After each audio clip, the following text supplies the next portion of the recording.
Ande, Houlette, Sost. Soyons clairs, même si je lui ai tourné autour, l'Afrique ne faisait pas partie de mes projets de destination. Il faut dire que ma température de confort se situe vers -15. Je rêve donc plus des Kerguelen ou des pays nordiques que d'Éthiopie. Mais Internet m'a fait croiser la route de Serge, installé à Addis. Et puis, il y eut mes lectures, au gré de mes abonnements ou de fouilles en librairie. Pour tout arranger, 2009-2010 a été une période difficile sur tous les plans, amoureux, professionnel, amical et même associatif. Ande, Arbaken. Début de matinée à Lyon. L'avion m'attend pour m'amener au soleil africain. Mais quelle image ai-je de l'Éthiopie? J'en connais bien sûr certaines réalités, mais j'en ai aussi des idées reçues. Addis Abeba est conforme à ces idées reçues. Ville tentaculaire qui ne cesse de s'étendre, ses trottoirs sont envahis par des flux ininterrompus de passants allant on ne sait où. Peut-être vers ses centres commerciaux ultramodernes, ou alors vers ses petits marchés trop typiques. Viennent-ils de ces bidonvilles faits de tôles de récupération, ou bien de ces villas protégées par les barbelés? Des femmes descendent d'El Toto, chargées de bois pour la cuisine, alors que d'autres se promènent dans les lieux où il faut être vu. Ville en mouvement, elle ne cesse d'évoluer. Aujourd'hui, on construit un nouvel immeuble. Demain, ce sera un tramway. Au point que le lion de Juda a parfois bien du mal à reconnaître sa ville. Ville d'histoire aussi, avec son musée national. Là nous attend Lucie, la plus vieille femme de l'humanité. Et alors qu'on s'arrête devant des œuvres d'une grande beauté, d'autres vitrines ne demandent qu'à nous conter l'histoire du pays. Savez-vous que le pays n'a jamais été colonisé? Les Italiens s'y sont bien essayés. D'ailleurs, cette stèle le prouve. Elle commémore la victoire de 1941, qui mit fin à 5 années d'occupation, ponctuée d'attentats et de représailles ordonnées depuis l'université. Mais, heureusement pour le touriste, l'Italie y a laissé le meilleur d'elle-même, les pizzas et les pastas. On retrouve aussi les Italiens à la gare d'Addis. Il paraît qu'ayant gagné l'appel d'offres pour refaire la ligne, ils auraient progressé de 6 km en 2 ans. En attendant la fin du chantier, le dernier passager aura peut-être trouvé la sortie. Quant à la France, qui avait créé cette ligne jusqu'à Djibouti, il n'en reste pas grand-chose, si ce n'est le nom de la compagnie sur l'avant de la gare et des traces sur les anciens blasons. Quant à l'histoire purement éthiopienne, elle nous attend sur les hauteurs, avec le site impérial d'Entoto. Le palais y est frais, même en pleine chaleur. Au petit matin, dans le jour blême, on entend le pop s'écrier. Il est 5 heures, Addis s'éveille. Il est 5 heures, venez dire Amen. Il est effectivement 5 heures quand les haut-parleurs des églises appellent les fidèles orthodoxes à la prière. Pendant 3 heures d'affilée, ce n'est plus que Erazen, Gouroyen, Oden, Ammonial, Amen. Ulpan, Tersen, Egren, Ammonial, Amen. Jabayen, Regeben, Ammonial, Amen. Il faut dire que près de la moitié des Éthiopiens est orthodoxe. Cette religion s'est implantée très tôt dans le pays. Depuis 1959, elle a même son propre patriarche installé à Addis. Ceci explique que les églises couvrent tout le pays. Non seulement on les trouve dans les villes, mais aussi dans des endroits plus insolites. Ainsi, le cratère de Wenchi abrite-t-il un monastère. Les îles du lac Tana offrent aussi un lieu de méditation. Elles seront ainsi ma première rencontre avec le style éthiopien des peintures religieuses. Quant aux montagnes de Tigré, elles offrent refuge à des églises cachées dans des surplombs rocheux. Et malgré cela, leur intérieur est lui aussi richement décoré. Malgré tout, les églises les plus célèbres sont celles de Lalibela. Patrimoine mondial de l'humanité, ce site est le symbole touristique du pays. Et il faut dire que ces merveilles, taillées dans le rocher, étonnent et envoûtent tous ceux qui viennent les admirer. Aussi, faut-il prendre le temps de s'y arrêter et de visiter aussi celles des alentours. Néanmoins, certaines églises ont eu moins de chance. Victimes d'un passé troublé, elles ont été ravagées par des incendies. En ce mois de janvier, les fêtes religieuses battent leur plein. Non seulement c'est la période des mariages, mais aussi celle de Timkat. Timkat, en Éthiopie, c'est la plus grande fête religieuse du pays. À Gondar, c'est même un énorme festival. Pendant plusieurs jours, on vit au rythme des défilés de toutes sortes. Toute la population sort de chez elle, vêtue de ses plus beaux atours, de jour comme de nuit. Les derniers jours sont consacrés à la religion. Une énorme procession se met en marche, direction les bains de Fassilides. Après avoir traversé l'enceinte du palais, les hommes se jettent dans l'eau. Les femmes, plus pudiques, restent sur le bord à remplir des bouteilles de cette eau bénite. Quelques semaines plus tard, ce sera la fin de cette période religieuse. J'y assisterai aussi, invité par mon chauffeur, à vivre ce moment avec sa famille. mais je n'y ferai aucune photo pour respecter l'intimité de cette dernière fête qui se déroule loin des touristes. Mais Gondar n'est pas uniquement chrétienne, elle possède aussi sa mosquée, car l'autre moitié de la population est musulmane. Les mosquées sont donc présentes dans de nombreux endroits, et, comme les églises, possèdent leurs haut-parleurs pour la prière. Eux aussi commencent à fonctionner à 5 heures du matin, mais ils se taisent bien plus rapidement. Après ces digressions religieuses, prenons enfin la route direction le nord du pays. Dès qu'on quitte Addis, le pays s'éloigne des idées reçues. On entre en effet dans les hauts plateaux agricoles. Loin des histoires de famine, on ne voit que des champs à perte de vue. Ici, tout pousse. Le teff bien sûr, céréale locale qui est à la base de l'alimentation et permet de fabriquer l'injera, galette servant à la fois de pain et de plat. Mais on trouve aussi du maïs, du sorgho, du millet, du riz, de la canne à sucre et bien d'autres choses encore. Ainsi, quel plaisir de commander un jus de fruits frais. Les fruits, mûrs à point, sont mixés devant moi. Mais il faut bien reconnaître que nous sommes loin d'une agriculture industrielle. En dehors des fermes à fleurs, gérées par des Européens, les méthodes sont bien souvent néolithiques. Et les enfants restent une force de travail indispensable pour permettre l'autosuffisance alimentaire du pays. Il est vrai que des enfants, le pays n'en manque pas. C'est un pays jeune, très jeune. Et quand le flot des écoliers du matin ressort, il est vite remplacé par celui des écoliers de l'après-midi, tout aussi important. Grâce à cela, et à des étrangers stupides, ils savent tous dire « monnaie » ou « give me a pen ».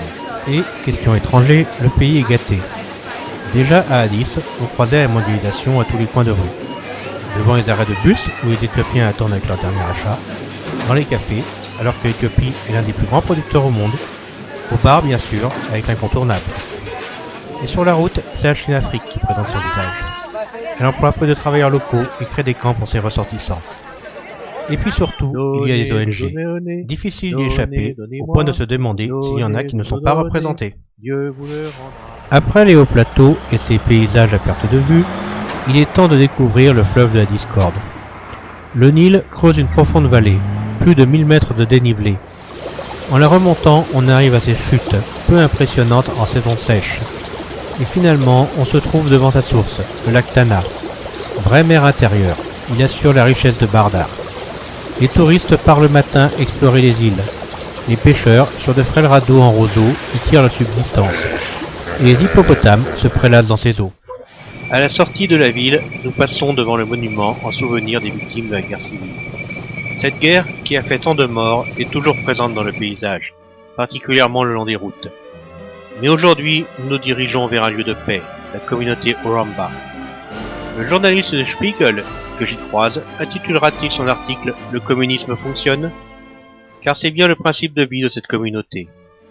Les adultes travaillent ensemble, sans distinction de sexe, que ce soit au champ ou dans l'atelier local. Les enfants sont là pour jouer ou aller à l'école. Et même si les anciens préfèrent être servis par des femmes, ils apprécient l'hospice local qui offre ses services à ceux qui n'ont plus de famille. Continuons vers le nord pour retrouver Gondar et visiter les palais impériaux. En effet, au XVIe et XVIIe siècle, les empereurs y ont construit plusieurs palais, les uns à côté des autres. Aujourd'hui, ils sont entretenus et très bien restaurés. Même si un architecte italien y a fait des dégâts en utilisant ciment et poutres métalliques. Après les villes, la route nous emmène à Debark, point d'entrée du parc du Simien. Accompagnés d'un ranger et de mon guide, nous y débutons une randonnée sur ces crêtes. Mais rapidement, je souffre de l'altitude. Nous sommes quand même à 4000 mètres.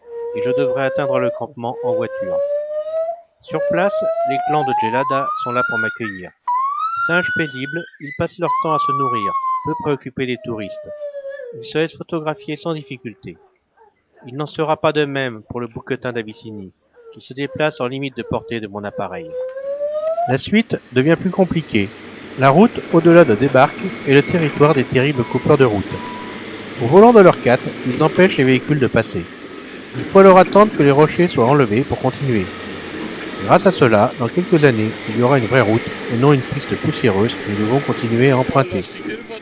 Elle nous permettra malgré tout d'atteindre les portes de Tigré, une zone plus aride où nous rencontrerons les premières caravanes de dromadaires.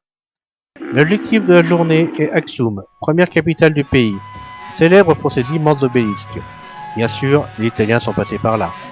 Ils avaient volé le plus grand, mais celui-ci est finalement revenu au pays. Autre visite incontournable et autre grande dame de l'histoire, la reine de Saba, dont un palais serait proche de la ville. Après cette visite protocolaire, nous repartons vers Hausen pour visiter l'église perchée. C'est là que je serai victime d'une tourista, ce qui m'obligera à rester au sol. Puis ce sera la route de la Libella, sous la pluie et dans le froid. Dans cette ville, je récupérerai un groupe d'humanitaires italiens qui me donneront une mauvaise image de leur action. J'accepterai néanmoins de repasser par Baïdar pour leur faire plaisir. Cette route de retour me permettra de retrouver les innombrables marchés éthiopiens.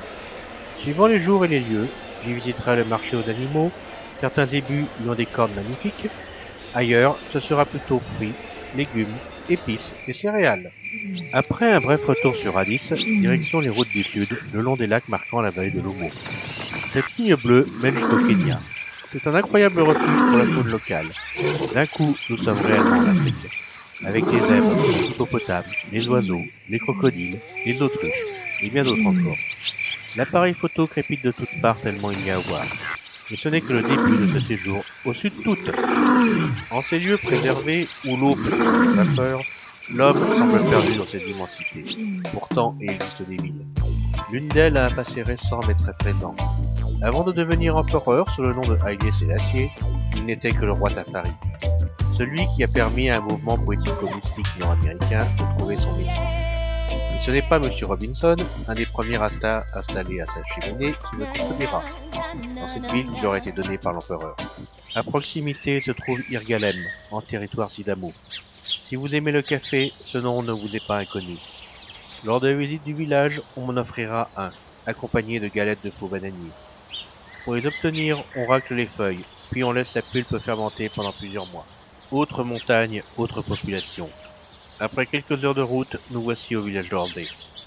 Là encore, un guide me fait visiter les lieux, m'expliquant les origines et la culture de ce peuple, me présentant les activités quotidiennes.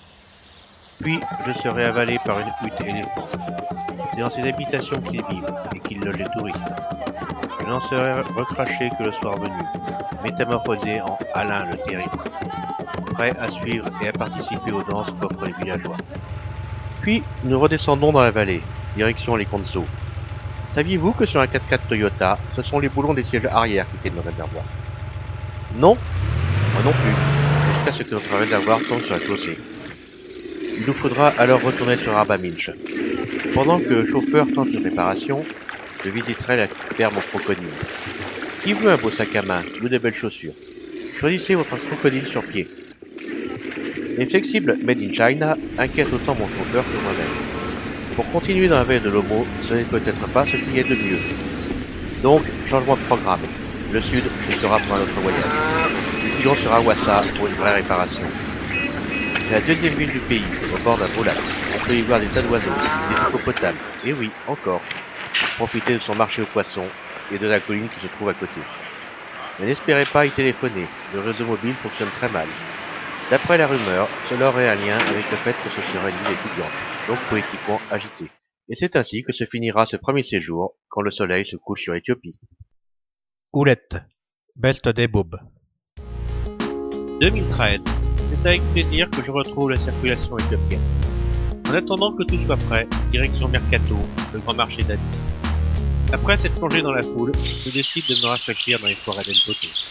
Là, mon guide m'amène dans une petite case, goûter du tala, sorte de bière maison servie dans une boîte de conserve. Mais je n'ai qu'une hâte, prendre la route, retrouver les paysages éthiopiens, traverser les gorges de Guibé pour atteindre Djima, notre première étape.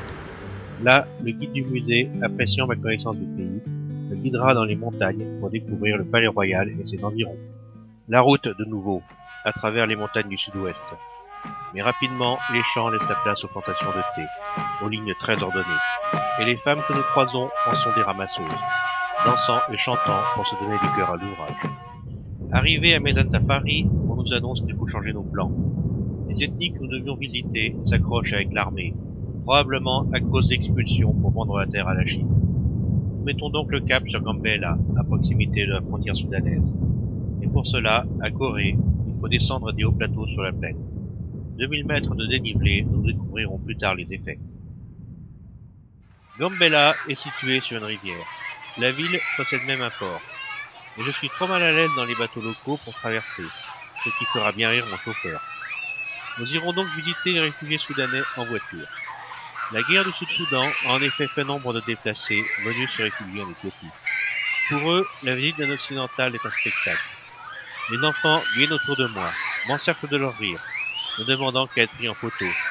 Et quand je leur montre le résultat sur l'écran de l'appareil, celui-ci ferait le tour du village si je ne tenais pas aussi fermement sa sangle. Impression de flashback. 2 ans après, me revoici à Arbamidj, que je ne fais que traverser. Cette fois, la route des Conso s'offre à moi sans mauvaise surprise. Et je peux atteindre leur village sans la moindre panne. Leur guide me fait visiter l'un d'eux. Conçus avec des chemins en spirale, entourés de hauts murs, ils ne sont pas sans rappeler les plans médiévaux de nos propres villages. Mais finalement, on en atteint le cœur, la place centrale, où tous les 19 ans se déroule la cérémonie de passation de pouvoir entre les générations.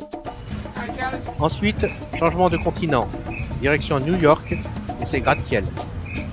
Enfin, plus exactement, la zone ravitée de New York, où quand l'eau emporte tout ce qui ne résiste pas et ne laisse que quelques photos.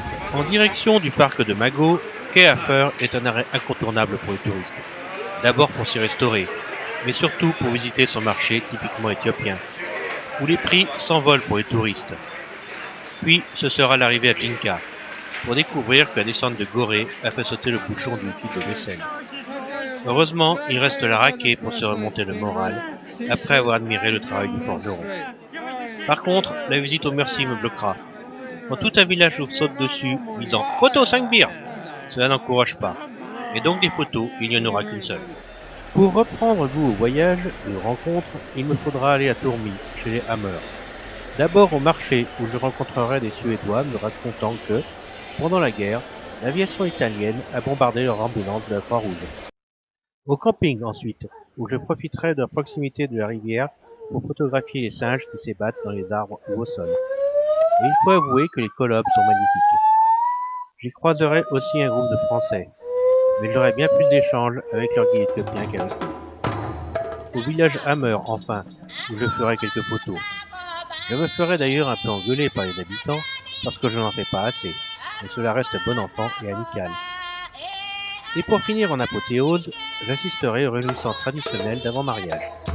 Un jeune homme, pour prouver qu'il est apte à se marier, nous fera une démonstration de course sur les vaches. À chaque passage, les appareils crépitent pour enregistrer la scène.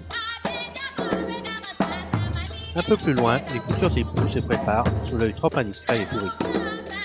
L'évolution des mentalités oblige, la future femme sera presque obligée de forcer son fiancé à lui donner les 10 coups de fouet rituels. Alors qu'autour, les spectateurs se sont installés à l'ombre pour profiter des innombrables danses.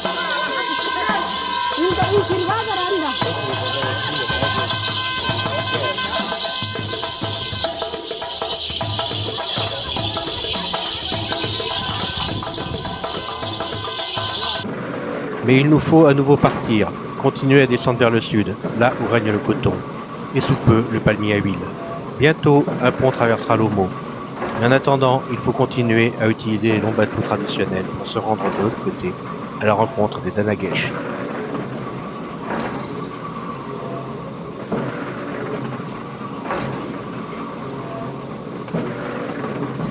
Au-delà, c'est le Kenya.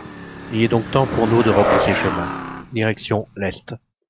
Sur la route, nous croisons un village arboré. Eux aussi veulent que les touristes les prennent en photo pour toucher des billes.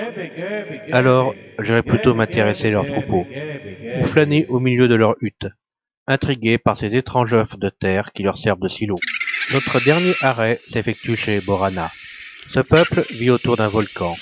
Chaque jour, ils descendent jusqu'à son lac pour en extraire le sel, passant des heures et des heures dans cette eau noire. Malgré mon stock d'eau, la remontée sera un calvaire.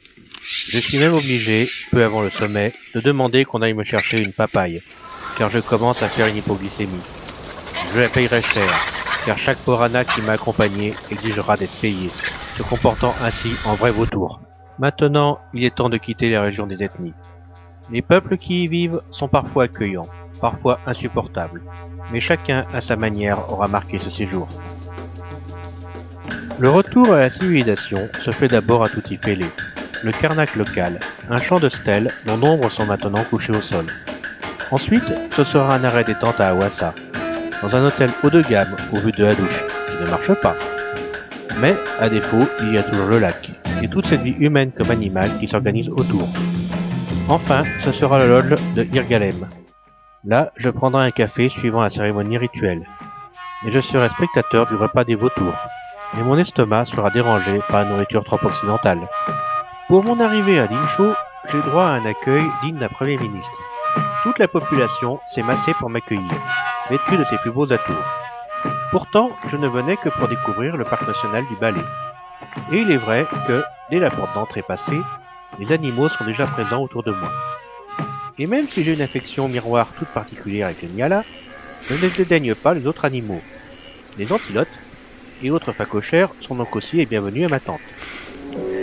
Les décors que je découvrirai durant les quelques jours de traversée pédestre seront aussi très variés. Il ferait même penser parfois au Mexique d'Ennio Morricone. Même les chiens de prairie sont présents. Pourtant, la nuit il fait bien froid, rappelant ainsi que nous sommes à 4000 mètres d'altitude. Mais cela n'empêche pas de profiter du lac du camping pour se nettoyer un peu, après une chute dans la boue. Et cela permet aussi de profiter des oiseaux qui y viennent. Seul absent de taille, le fameux loup d'Abyssinie. Même si j'ai pu en observer de loin, je n'ai pas pu les prendre en photo. Il faut dire que, sur le plateau du Senati, le temps a viré au gris, venteux. Le refuge est donc apprécié par tous, et sa chaleur ne donne guère envie de sortir pour une chasse photographique. Nazareth annonce maintenant la fin du voyage. Encore quelques heures de route et nous retrouverons les embouteillages d'Addis. Sost, Amarinia Tinish Tinish. Pour ce dernier voyage, j'ai appris un peu d'amérique, juste assez pour faire rire ma guide Maria. Ce petit bout de femme, moderne et un peu fofolle, aime bien se jouer star de magazine. Alors, elle pose, souvent une arme à la main, même si elle n'arrive pas à la porter. Parfois, simplement prise sur le vif, au milieu du désert. Quand elle va bien, c'est journée shopping et téléphone portable. Et quand elle va mal, c'est 4 et cigarettes, même au-dessus d'un volcan. Quant à mon chauffeur Tamaru, il me fera souvent répéter « Finish photo Mekom » avant de bien vouloir s'arrêter. Mais les présentations ont à peine le temps d'être faites qu'il faut déjà partir. Nous n'avons qu'une journée pour atteindre Bati, si nous voulons pouvoir profiter de son marché en plein air. Là, en plein soleil, ou à l'ombre des parasols, il est possible d'acheter tout ce dont on a besoin. Après cette course contre la montre, nous nous offrons une pause rafraîchissante au bord du lac de Gepi. Nous serions presque seuls au monde, s'il y avait la présence de quelques oiseaux. Puis, nous reprenons la route du nord, à travers les montagnes, pour visiter l'église d'Ambo Michael. Malheureusement, Maria me presse de repartir, car nous avons encore de la route à faire. Alors que je resterai bien un peu plus, pour prendre des photos, voire même sortir le matériel de dessin. Cette année encore, Mekele se refuse à moi. Il y a 4 ans, c'était à cause d'une tourista. Cette fois, c'est à cause d'une grande fête d'anniversaire du parti au pouvoir. L'image pourrait être celle du Che, et pourtant c'est celle du Premier ministre. Le logo du parti rappellerait furieusement celui de la RDA, et les défilés de la jeunesse seraient presque communistes. Et pourtant, c'est un parti qui s'est créé contre les communistes. Quant à Maria, elle fait la gueule, n'appréciant pas que les cercueils symbolisant les victimes de guerre soient tous recouverts du drapeau tibétain. Serait-elle déjà l'annonce des événements qui ont secoué le pays en cette année 2016? Les caravanes sont de plus en plus présentes sur la route, indiquant que nous nous enfonçons au pays Afar. Certaines y montent, chargées de denrées. D'autres en descendent, avec leurs plaques de sel. Quant à nous, nous faisons une pause, attendant que les policiers qui doivent nous détrousser veuillent bien arriver. Car sans eux, il n'est pas possible de pénétrer le Dalol. Or, cette zone volcanique est l'objet du séjour des Britanniques. Moi aussi, je souhaite me régaler de ces images en rouge et jaune. Moi aussi, je veux photographier cette beauté naturelle, mélange de soufre et de fer. Les eaux fument et s'écoulent lentement, transportant la matière, la laissant se déposer par couches autour de la résurgence. Je suis aux anges, comme tous les touristes venus ici pour les mêmes raisons. Et, même avec un appareil argentique, il est bien difficile de ne pas faire des dizaines de photos. Ensuite, c'est l'érosion éolienne qui montre ses effets. Il est vrai que la forte différence de température entre jour et nuit crée des vents violents qui rendent le sommeil bien difficile. Il soulève aussi les cailloux du désert, en envoyant frotter contre les obstacles. Ce qui est mou est arraché à son tour. Seuls les éléments les plus durs résistent plus longtemps, créant des formes acérées. On dirait presque des montagnes, alors que parfois elles n'ont que quelques dizaines de centimètres de haut. Par endroits, l'eau sort en bassin, changeant la couleur du désert autour. Mais je ne me risquerai pas à la boire, elle est probablement acide. C'est elle aussi qui a permis la création de ce désert de sel. Ce sel est la richesse des Afars, c'est leur monnaie d'échange. Pour l'obtenir, ils doivent travailler dur, sous un soleil écrasant où même les dromadaires ont trop chaud. Il faut pourtant couper les plaques, les égaliser et les charger une par une avant d'espérer pouvoir les vendre. Le désert, c'est ce que nous allons devoir affronter aujourd'hui. Ici, si un véhicule solitaire tombe en panne, c'est la mort assurée. Bien sûr, il y a quelques habitants par-ci par-là, mais le mobile ne passe pas. C'est pour cela que nous sommes partis à 2 voitures, direction Lerta Alley.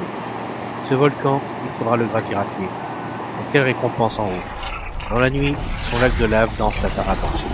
Les yeux cherchent où la lave va se dresser, faire une langue, puis se désagréger en gouttelettes. Et ensuite, cela repartira, ailleurs sur le lac, ici, là, ou là encore. Heureusement, nous sommes loin, mais il faut malgré tout faire attention, pour ne pas risquer une chute définitive. Encore quelques heures de route, et nous sortons du désert à Avdera. Là encore, le sel est présent, et sous forme d'eau saumâtre. Et c'est donc à l'aide de tables qu'il est récolté. Mais, pour Maria et moi, l'intéressant, c'est le lac salé. On peut s'y baigner, ou simplement se tremper les pieds. Après le désert, Awash est un petit paradis de verdure. L'eau est présente partout, et les crocodiles semblent y vivre paisiblement, sans déranger les autres animaux, qu'ils soient antilopes, gazelles, phacochères, oiseaux ou autres. C'est dans ce lieu magique que Maria me racontera ce qu'elle a subi durant notre séjour. Comment elle a dû se priver d'eau, le policier Afar ayant décidé de prendre la moitié de nos réserves. Comment le chef Afar de Lerta Alley a été déçu de voir que j'étais seul, et comment il a sorti le couteau quand Maria a refusé une rallonge financière pour que je puisse accéder au volcan. Comment aussi, à Avdera, le patron de l'hôtel s'était introduit dans sa chambre, l'obligeant à finir la nuit dans la Jeep. Mais maintenant, tout cela semble bien loin, même si les volcans sont encore présents sous forme de sources chaudes. La civilisation aussi, avec la future ligne de chemin de fer devant relier Addis à Djibouti. Direction la route du Cat, à la rencontre d'Arthur Rimbaud. Car il vécut à Harar quelques années, dans une maison probablement similaire à celle qui est devenue son musée. Comme à son époque, cette ville est restée très commerçante, et les intérieurs sont toujours richement décorés. À la nuit tombée, c'est l'heure des hyènes. Elles se rassemblent à proximité de la ville pour se faire nourrir, aussi bien par les touristes que par les habitants. De là, en quelques heures, nous atteignons Diredawa. Dans cette ville, la présence française est toujours là. La gare, dernier vestige actif de la vieille ligne Addis-Djibouti, se visite avec une guide francophone. Elle maudira les Chinois qui construisent la nouvelle ligne loin de la ville.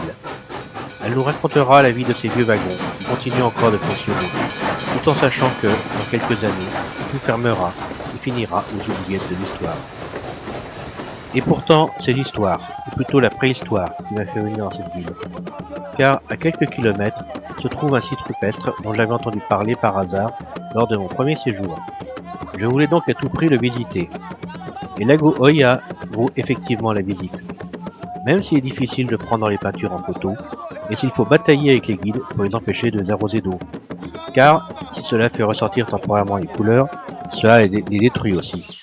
Ultime étape avant le retour, Navret me permet de profiter d'un oiseau tisserand juste en face de ma chambre. Petite parenthèse colorée dans ce voyage.